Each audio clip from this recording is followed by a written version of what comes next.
juga ya. Jalan Inggit Ganarsi nomor 37 Bandung ya. Ingat ya, Jalan Inggit Ganarsi. Ada yang belum tahu Jalan Inggit Ganarsi?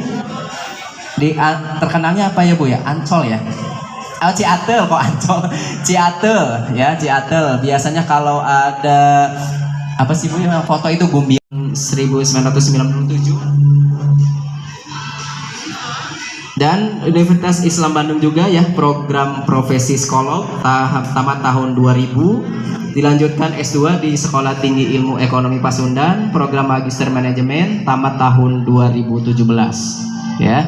Nih pengalaman kerjanya dan ketua yayasan yang telah hadir pada kesempatan ini, ayah bunda yang juga hadir serta adik-adik sekalian. Alhamdulillah ya kita bisa berkumpul bersama di sini walaupun mungkin mengatur waktunya agak susah gitu ya, karena mungkin sibuk ya dengan kegiatan masing-masing. Dan mudah-mudahan sih saya berharap jangan terlalu formal lah karena ini sharing session ya. Saya berharap ini manfaatnya dirasakan kita semua gitu ya, karena kalau saya memaparkan materi seperti kuliah mungkin akan jenuhnya, makanya mungkin tema parenting ini lebih ke sharing session ya.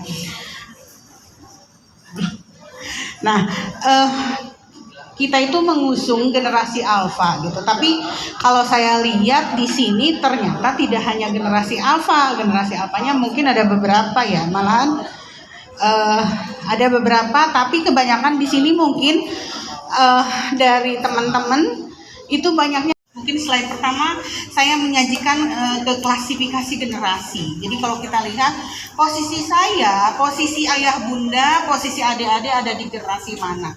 Jadi pengklasifikasian generasi ini mungkin tidak terlihat, bisa diperbesar panitia.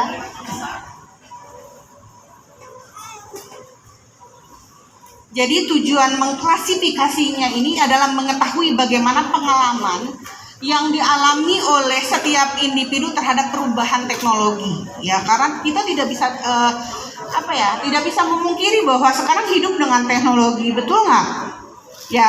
Kalau saya katakan misalnya kasih contoh kepada adik-adik, boleh nggak tidak pegang gadget selama 3 jam dalam sehari? Bisa nggak, saya tanya? Ayo, bisa nggak?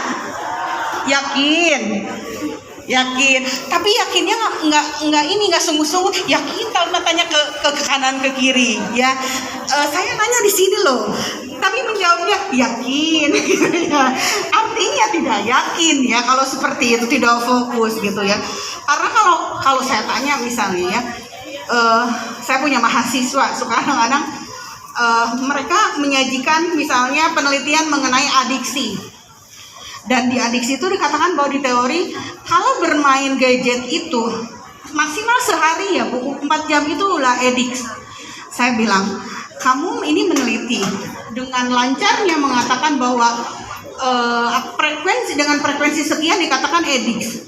Kalau seperti itu bagaimana dengan Anda? Apakah sudah adiksi? Enggak Bu, enggak adiksi gitu ya. Padahal tanpa disadari. Dan kalau kita lihat bukan menyalahkan teknologi ya. Teknologi ada itu sebetulnya ya, teknologi ada itu sebenarnya untuk mempermudah. Jadi kita untuk mempermudah gerak kita, mempermudah cara belajar, mempermudah pekerjaan kita, tapi kita tidak boleh diperdaya oleh teknologi. Ya, tapi kalau saya lihat sekarang, mungkin saya juga, mungkin ayah bunda juga pernah melakukan ya di sini, dan mungkin teman-teman di sini sering. Kadang-kadang misalnya contoh gini, oh saya lapar, ya. Kalau saya lapar tuh nggak bisa konsentrasi, nggak bisa belajar.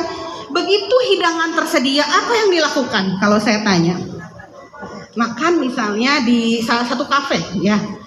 Lapar katanya, ribut lapar, pokoknya lapar. Makanan sudah disajikan. Pertama yang dilakukan sama adik-adik apa? Ketika ada sajian makanan di meja.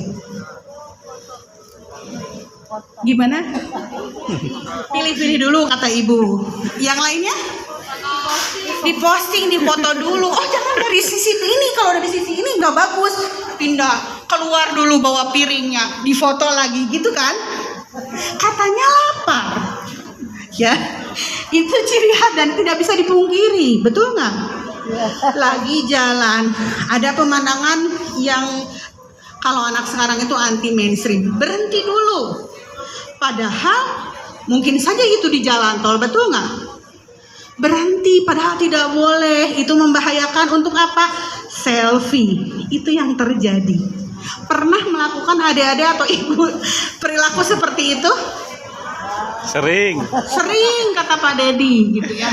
Itu ciri generasi milenial. Ya, gitu. Jadi saya sih sebenarnya fokusnya generasi Alpha, tapi karena di sini banyak generasi Z, jadi saya fokusnya generasi milenial aja, karena Z dengan Alpha ada di era itu ya, gitu. Jadi sekarang kalau misalnya mungkin ketika melakukan aktivitas apapun gitu ya, pasti harus foto, pasti harus mendokumentasikan lewat Instastory misalnya, betul nggak? Dimanapun berada, ya, dalam situasi apapun harus update di story saya sedang apa, biar orang-orang tahu, ya. Itu yang terjadi. Kemudian kalau kita lihat, mungkin bisa di next, kita lihat nih siapa generasi Alpha. Generasi Alpha itu lahir tahun 2011 sampai 2025. Tapi dari adik-adik sekarang yang hadir mungkin bukan generasi Alpha ya. Mungkin ada beberapa generasi Alpha, tapi kebanyakan generasi Z ya, yang lahir mulai tahun 1995, 96 sampai 2010 ya. Setuju? Sepakat dengan panggilan generasi Z ya.